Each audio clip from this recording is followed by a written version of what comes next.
ஜபத்தை பத்தி அழகா செதுக்கி சொல்லப்பட்ட வசனம். தேவனிடத்தில் சேர்கிறவன். சொல்லுங்க, அப்படின்னா யாரு?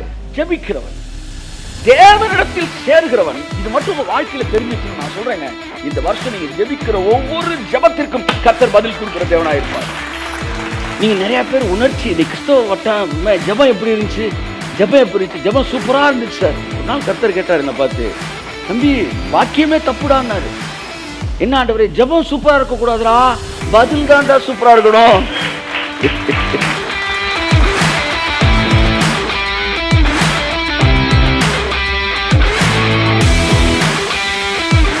விசுவாசம் வேறு, உணர்ச்சி வேறு. ரெண்டையும் தனித்தனியா உனக்கு டீல் பண்ண தெரிஞ்சிருச்சுன்னா உன் ஜபம் பதில் பெறாத ஜபமா இருக்கவே இருக்காது. கையை தட்டு. ஆமென். ஹalleluya, ஹalleluya, ஹalleluya.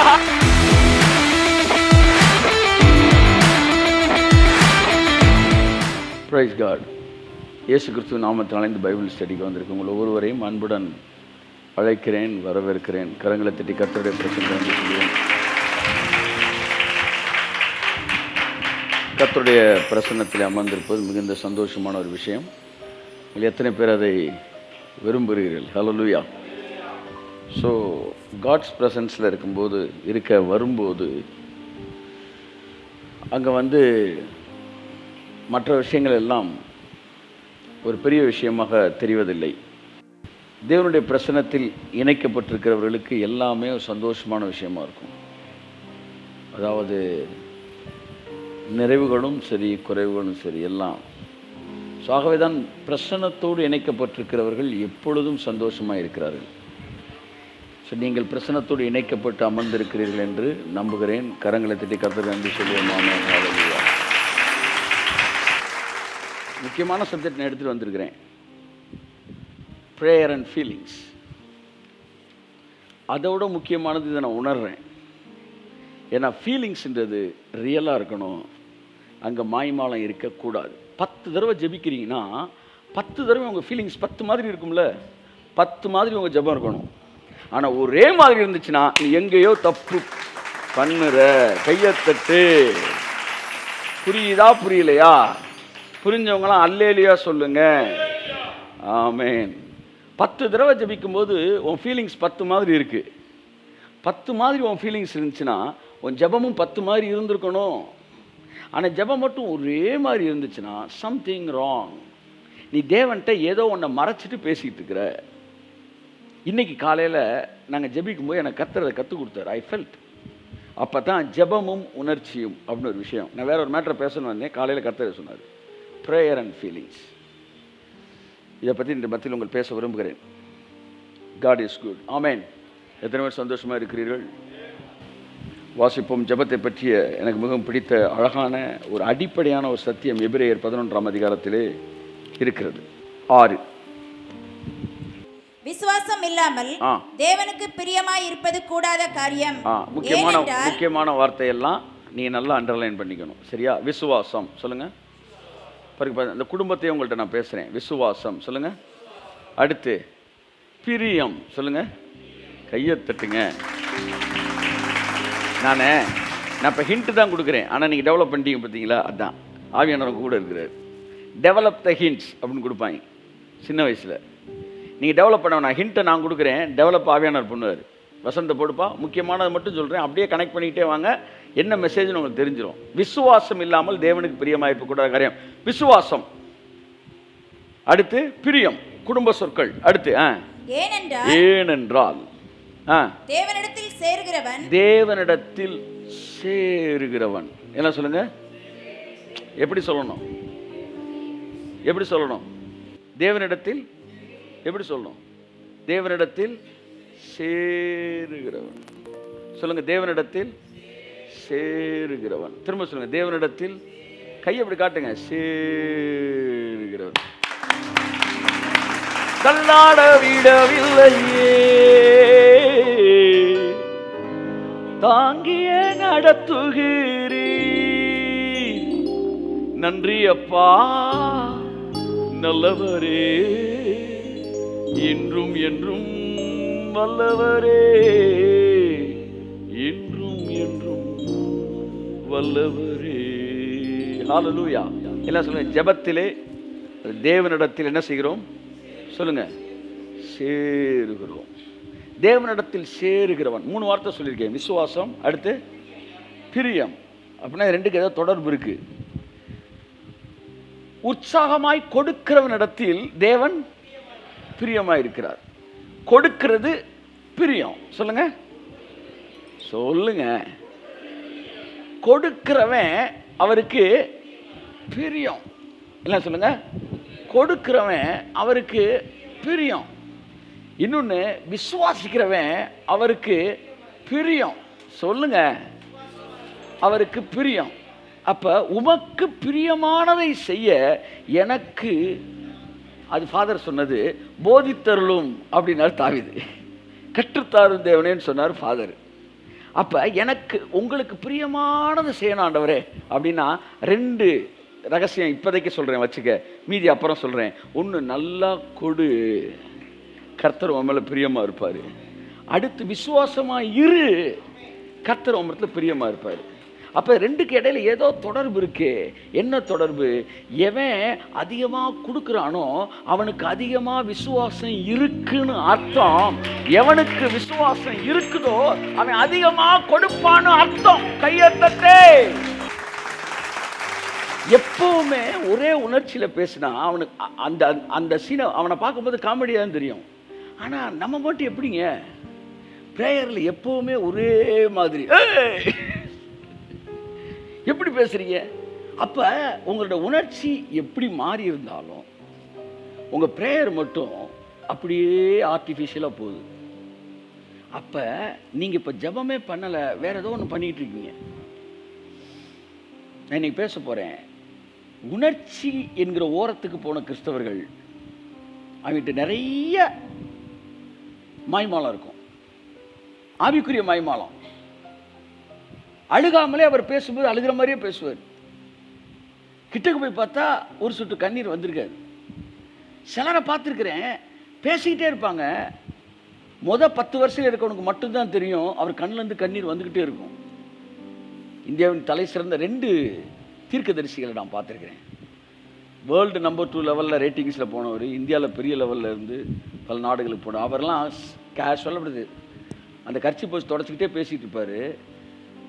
நான் ஏதோ மேக்கப்பை தான் போட்டுக்கிட்டு இருக்கேன். கிட்டக்க இருக்கிறவங்க ஒரு நாள் பார்க்கும்போது தான் பார்க்குறேன், கண்ணில் கண்ணீர் ஓடிக்கிட்டே இருக்கு. இவங்கெல்லாம் அழுக வந்தாலும் வெளியே காட்டல. சிலர் அழுகே இல்லாமல் அழுகிறவங்க இல்லை. அவங்க என்ன அவங்க ஒரு தப்பை செய்யணும்னு செய்யலை. மக்களை விட்டுருங்க, மக்களுக்காக அவங்க செய்யலை, கடவுள்கிட்ட அப்படி செய்கிறாங்க. இப்போ நான் அதைத்தான் பேச வரேன். மக்கள்கிட்ட எப்படி இருக்கான்னு பேசுறதுக்கு எனக்கு எந்த விதமாக உரிமை கிடையாது. அதுக்கு தேவன் நம்மளை அழைக்கவும் கிடையாது. இப்போ என்ன பிரச்சனைனா, அவன் தேவன்கிட்ட அப்படி பேசிக்கிட்டு இருக்கிறான். அதுதான் பிரச்சனை. கடவுள் இப்படி பேசினாதான் கேட்பார்னு நினைக்கிறான். ஆனால் பைபிள் சொல்லுது, நீங்கள் அழவே வேணாம். நீங்கள் அழுகிறதுக்கு முன்னாடியே உங்களுடைய பெருமூச்சை அவர் கவனிக்கிற தேவன். நீங்கள் தேவனிடத்தில் வரும்போது ஒன்றை தெரிஞ்சுக்கணும், சகலமும் அவருக்கு முன்பாய் நிர்வாணமாய் இருக்கிறது. கை தட்டுங்க, நிர்வாணமாய் இருக்கிறது.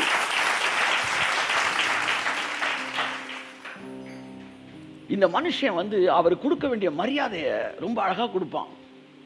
ஏன்னா அவற்றை உன்னை தான் ப்ரூஃப் பண்ண வேண்டிய அவசியம் இல்லை. ஜெபத்தில் ரியாலிட்டி ரொம்ப முக்கியம். இப்போ நான் வசனத்துக்கு வரேன். வசனத்தில் இருந்து நான் எடுத்துகிட்டு வந்த மெசேஜை பேசுகிறேன். கடவுள் சொன்ன மெசேஜ். இது வரைக்கும் நான் வைப்ரேஷனில் பேசின சில விஷயங்கள் பேசியிருக்கிறேன். இப்போ நான் ஆவியானவருடைய இணைந்து கர்த்தர் இன்னொரு பேசின வசனத்தை உங்கள் மத்தியில் பேச விரும்புகிறேன். Okay, let us read the same verse. விசுவாசம் இல்லாமல் தேவனுக்கு பிரியமாய் இருப்பது கூடாத காரியம். விசுவாசம், பிரியம், அடுத்து ஏனென்றால் தேவனிடத்தில் சேருகிறவன் அவர் உண்டென்றும். இருங்க, பிரேயரை பற்றிய ஒரு அழகான பிக்சர் இந்த வசனத்தில் இருக்கு. இதுதான் ஜெபத்தோட அடிப்படை விஷயம். இங்கேருந்து நம்ம தொடங்க போகிறோம். இங்கேருந்து தான் ஜெபத்தை பற்றி படிக்க போகிறோம். போன விட்டு இன்ட்ரோடக்ஷன் பார்த்தோம். ஸோ இங்கேருந்து தான் பிரேயருடைய அழகை நம்ம பார்க்க போகிறோம். தேவனிடத்தில் சேருகிறவன் எல்லாம் சொல்லுங்க. ஜெபிக்கிறவன்னா யார் சொல்லுங்க? கடவுள்கிட்ட அப்படியே நெருங்குறவன். கை தருங்கள, கடவுள்கிட்ட நெருங்குறவன், கடவுள்கிட்ட நெருங்குறவன், தேவனிடத்தில் நெருங்குகிறவன், தேவனிடத்தில் சேருகிறவன். அவர் உண்டென்றும், அவர் அங்கே இருக்கிறார் என்றும். உண்டென்றும்னா என்ன அர்த்தம்? அவர் இருக்கிறார். என்ன சொல்லுங்க? அவர் இருக்கிறார். சொல்லுங்க, திரும்ப சொல்லுங்க, திரும்ப சொல்லுங்க. 4 தடவை சொல்லுங்க. 5ஆவது தடவை உங்க மேல அபிஷேகம் வருதா இல்லையான்னு பார்ப்போம். அவர் இங்க இருக்கிறார், இருக்கிறார். ஜெபத்துக்கு வருகிறவருடைய மனநிலை, அவருடைய விசுவாசம், தேவன் அங்கே இருக்கிறார். இத கத்துக்கிட்டீங்கன்னா உங்க ஜெபம் எல்லாம் பதில் வர ஜெபமாவே இருக்கும். உங்க பால் எல்லாம் விக்கெட்டை தட்டிட்டு தான் வரும். ஜெபத்தை பத்தி அழகா அழகா செதுக்கி சொல்லப்பட்ட வசனம், தேவனிடத்தில் சேர்கிறவன். சொல்லுங்க, அப்படின்னா யாரு? அப்படின்னா யாரு? ஜெபிக்கிறவன், தேவனிடத்தில் சேர்கிறவன். இது மட்டும் உங்க வாழ்க்கையில தெரிஞ்சிருச்சுன்னு நான் சொல்றேங்க, இந்த வருஷம் நீங்க ஜெபிக்கிற ஒவ்வொரு ஜெபத்திற்கும் கர்த்தர் பதில் கொடுக்கிற தேவனாயிருப்பார். நீ கற்றுக்கொள்ள வேண்டிய ரகசியங்களில மேலான ஒரு ரகசியம். எப்பெல்லாம் எனக்கு பிரேயருக்கு மைண்ட் வந்து ஒரு மாதிரி டல்லாகிற மாதிரி ஃபீல் பண்ணிடும், இந்த ஒரு வசனம் என்னை தூக்கி நிப்பாட்டிடும். தேவனிடத்தில் சேருகிறவன் அவர் அங்கே இருக்கிறார் என்றும், அவர் உண்டென்றும், அவர் உயிரோடு இருக்கிறார் என்றும். கைத்தட்டுங்க, ஆமென். அவர் இருக்கிறார். சொல்லுங்க, அவர் இருக்கிறார். என் மீட்பர் உயிரோடு இருக்கிறார். என் மீட்பர் உயிரோடு இருக்கிறார். அவர் உண்டென்றும். அடுத்து, அவர் தம்மை தேடுகிறவர்களுக்கு பலன் அளிக்கிறவர் என்றும். அடுத்து, பலன் அளிக்கிறார். எல்லாம் சொல்லுங்க, பலன் அளிக்கிறார் என்றும் விசுவாசிக்க வேண்டும். 2 தான் ஜெபத்தோட பேசிக் டீச்சிங். 2 பாயிண்ட். எல்லாம் சொல்லுங்க, ஜெபத்தோட பேசிக் டீச்சிங் 2 பாயிண்ட். ஜெபத்தோட PhD டீச்சிங்கும் 2 பாயிண்ட். பேசிக்கும் 2 பாயிண்ட், PhDயும் 2 பாயிண்ட். அது என்ன அந்த 2 பாயிண்ட்? அவர் இருக்கிறார், பலன் கொடுக்கிறார். கைத்தட்டு. பிரைஸ் காட், ஹalleluya. இந்த 2 மட்டும் உங்க மைண்ட்ல, உங்களுடைய ஹார்ட்ல விசுவாசிச்சீங்கன்னா உங்க ஜெபம் பதில் பெறாத ஜெபமா இருக்கவே இருக்காது. சரி, இது இப்ப சப்ஜெக்ட் இல்லை.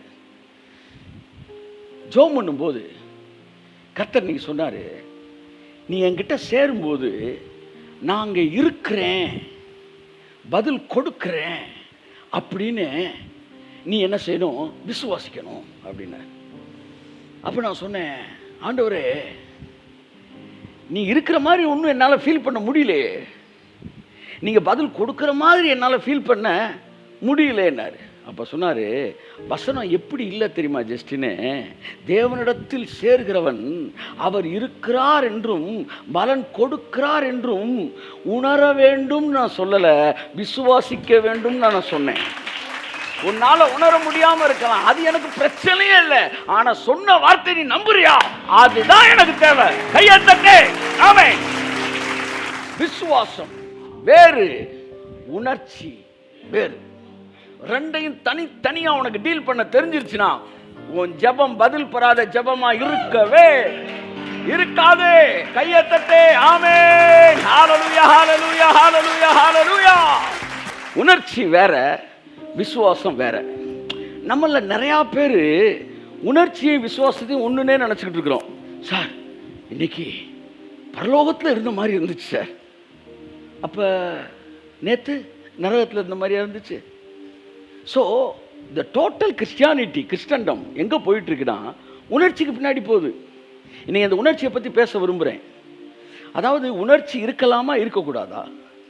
2 பெரிய குரூப் பார்க்குறேன். ஒன்று உணர்ச்சியின் ஒதுக்கத்துக்கு போனவர்கள், இன்னொன்று உணர்ச்சி வசப்படக்கூடாது சார் அப்படின்னு இந்த ஜீனியஸ் பீப்புள் டோட்டலாக உணர்ச்சியை ஒதுக்கிட்டு உணர்ச்சியே இல்லாமல் ஒரு சர்வீஸை ட்ரையாகவே நடத்திக்கிட்டு திடீர்னு உள்ளே போய் பார்த்தா அது நேற்று கொடுத்த செய்தியா இல்லை ஒரு 15 வருஷத்துக்கு முன்னாடி கொடுத்த செய்தியானே தெரில. ஏன்னா எல்லாமே ஒரே மாதிரி இருக்கு.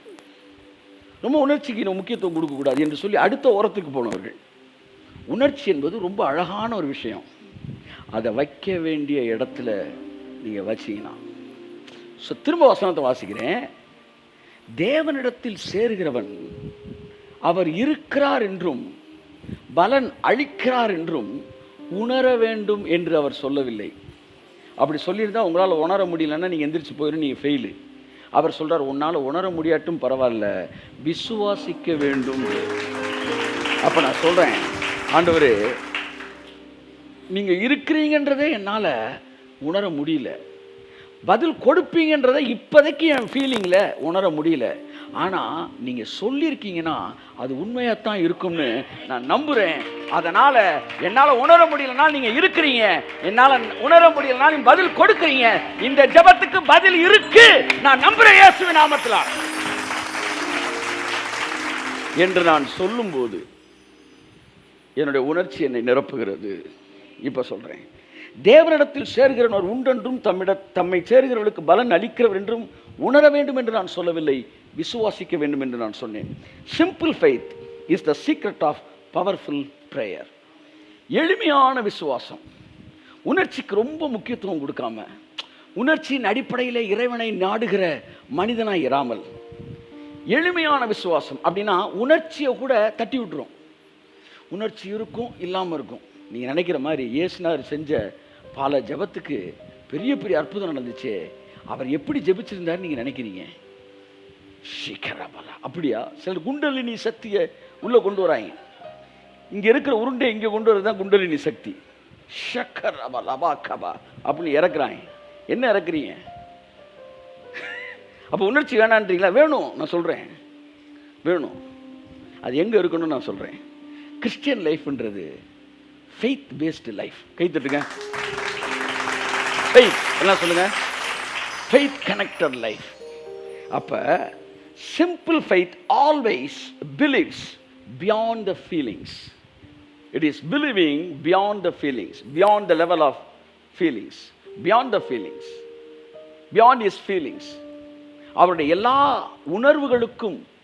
உணர்வுகளையும் தாண்டி அவன் நம்புவான். விசுவாசம் என்பது உணர்ச்சிக்கு அப்பாற்பட்டது. நீங்கள் நிறையா பேர் உணர்ச்சி, நீ கிறிஸ்தவ வட்டம் ஜெபம் எப்படி இருந்துச்சு, ஜெபம் எப்படி இருந்துச்சு, ஜெபம் சூப்பராக இருந்துச்சு சார். ஒரு நாள் கர்த்தர் கேட்டார் என்னை பார்த்து, தம்பி வாக்கியமே தப்புடான்னாரு. என்ன ஆண்டவரே, ஜெபம் சூப்பராக இருக்கக்கூடாதுடா, பதில் தான்டா சூப்பராக இருக்கணும். நிறைய பேர் ஜெபத்தை போதைக்குனே ஜெபிக்கிறாங்க. தொடர்ந்து 6 மணிக்கு நீ உட்காந்து பழகின ஒரு பெருங்கூட்டம், வயசான கூட்டம் போதை ஆயிடுச்சு. இப்போ உட்காந்துருக்கவனாலையும் ஜெபத்தை நிப்பாட்ட முடியல, நடத்துகிறவனாலும் நிப்பாட்ட முடியல. அது பாட்டுக்கு ஓடிக்கிட்டு இருக்கு 400 500ன்னு. என்னன்னா கார்ல் மார்க்ஸ் சொன்னா, ஜெபம் மதம் ஒரு போதை அப்படின்னா அந்த போதைக்கு வந்துட்டாங்க. ஜெபிக்காமல் இருந்தால் அவங்களுக்கு கில்ட்டி கான்சியஸ் பயங்கரமாக இருக்கும். அவங்களால தைரியமாக எதையும் ஃபேஸ் பண்ண முடியாது. அவங்களால இந்த பூமியில் ஒரு வெற்றியுள்ள வாழ்க்கையை வாழ்வோம்னு இருக்க முடியாது. ஏனென்றால் ஜெபிக்கும் போது உணர்ச்சியின் அடிப்படையில் வாழுகிறவர்கள். ஆனால் வேதம் உணர்ச்சியின் அடிப்படையில் வாழுகிறவர்களை உருவாக்கவில்லை, விசுவாசத்தின் அடிப்படையில் வாழுகிறவர்களை உருவாக்குகிறது. Simple faith it always ignore the feelings but truth. விசுவாசம், எளிமையான விசுவாசம். உங்க சொல்லித்தரேன் தங்கச்சி, சொல்லித்தரேன் தம்பி, சொல்லித்தரேன் ஐயா. உங்க வாழ்க்கையில் உங்க ஜெபம் வந்து சவுண்டா இருக்கணும்னு நினைக்காதீங்க.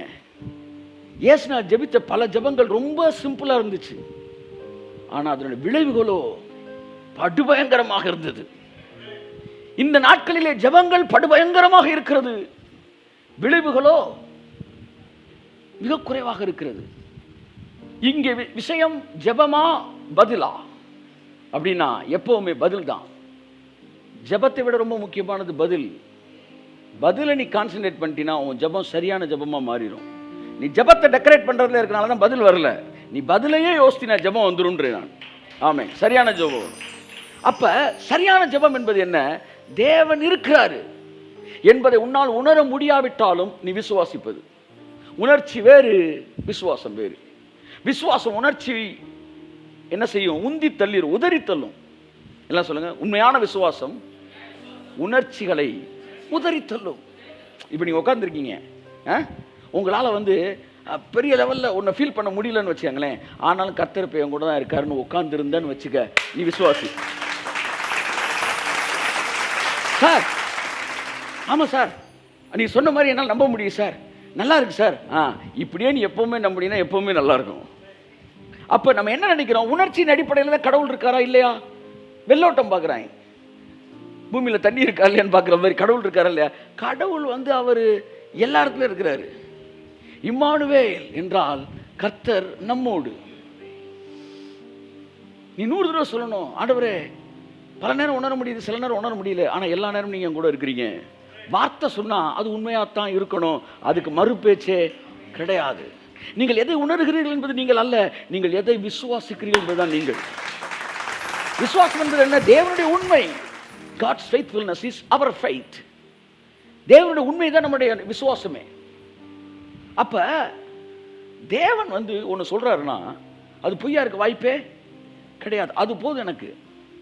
பதில் வருமா என்னால் உணர முடியல, ஆனால் ஒன்று தெரியும், பலன் அளிக்கிறவர்னு பைபிள் சொல்லிடுச்சுன்னா என் ஜெபத்துக்கு என்னைக்குனாலும் பதில் வந்தே ஆகும். ஐயா தட்டு நல்லா ஒரு ராமே. It may not be immediately, but definitely. இந்த இடத்துக்கு வர்ற பாரு, இவன் தான் ஆணி அறையப்பட்ட கிறிஸ்தவன், கண்மலையின் மேல் தன் வீட்டை கட்டின புத்தியுள்ள மனுஷன். அவன் உணர்ச்சியின் மேல் கட்டப்பட்டவன் அல்ல, வார்த்தையின் மேல் கட்டப்பட்டவன். அவன் உணர்வுகளுக்கு அப்பால் பட்டவன். சில நேரம் சரிஞ்சு உட்காந்து ஜெபிச்சுக்கிட்டு இருப்பான், அப்பையும் பதில் வரும். சில நேரம் துடிச்சு ஜெபிச்சுக்கிட்டு இருப்பான், அப்பமும் ஜெபம் வரும். சில நேரம் கத்தி ஜெபிப்பான், அப்பமும் ஜெபம் வரும். சில நேரம் அமைதியா ஜெபிப்பான், அப்பமும் பதில் வரும். ஹல்லேலூயா, ஹல்லேலூயா. அப்படியே அள்ளிக்கினே வரும். எங்கே விசுவாசம் இருக்கும், உணர்ச்சி அங்கே அள்ளிக்கிட்டு வரும்.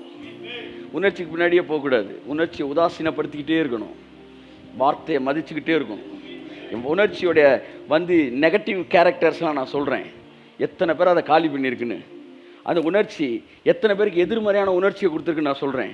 அந்த உணர்ச்சியின் அடிப்படையில் ஜெபத்தில் தேவனை நம்புவாங்க. அவங்க உணர்ச்சியின் அடிப்படையில் அந்த ஜெபத்துக்கு பதிலை எதிர்பார்ப்பாங்க. அதனால தான் நிறைய பேரை வச்சு செஞ்சுக்கிட்டு இருக்கான் பிசாசு. இன்னைக்கு நம்ம கண்களை கர்த்தர் திறந்து, ஆமென், ராஜ்யத்தில் மிகப்பெரிய ஒரு பிசாசின் ராஜ்யத்தில் மிகப்பெரிய தாக்கத்தை ஏற்படுத்தி நம்முடைய ராஜ்யத்தை ஸ்தாபிக்கிறவராக இருப்பார். இந்த ரகசியம் மட்டும் தெரிஞ்சிருச்சுன்னா உணர்ச்சிக்கும் பதிலுக்கும் சம்மந்தமே இல்லடா. அதை கண்டுபிடிச்சிட்ட நீ, உன் வாழ்க்கையே ஜபமாக மாறிடும்ன்றேன். அப்படியே சரிஞ்சு படுத்துட்டு கூட உன் ஜபம் ரொம்ப பவர்ஃபுல் ஜபமாக இருக்கும். 3 வரி ஜபம். பரலோக பிதாவே, நீர் எனக்கு செவி கொடுத்ததற்காக நன்றி சொல்கிறேன். நீர் எப்போதும் எனக்கு செவி கொடுக்கிறீர் என்று நான் அறிந்திருக்கிறேன். இந்த வார்த்தைகளை கூட நான் உமக்கென்று சொல்லவில்லை, சுற்றி இருக்கும் இவர்கள் விசுவாசிக்கும்படிக்கு நான் ஜெபிச்சா நீங்க பதில் கொடுக்க, நீங்க நம்பணுன்ற காண்டிதான் இதையே சொல்றேன். இல்லாட்டி அது கூட தேவையில்லை.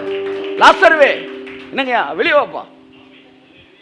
நான் அப்படி கொஞ்சம் வெளியே வந்துட்டேன். ஐயா கூப்பிட்டீங்களா? ஏன்னா 3 வரி எல்லாம் சொல்லுங்க. மரணத்தை ஜெயிச்சிட்டாரு. கை தட்டுங்க. 170 நாள் ஃபாஸ்டிங் நண்பர்களே, 300 நாள் 400 நாள். ஆனால் நான் பார்க்குற இயேசு வேற மாதிரி இருக்காரு. ஜெபிங்க, நல்லது, உறவுக்காக நீங்கள் எவ்வளோ நாளும் ஜெபிக்கலாம்.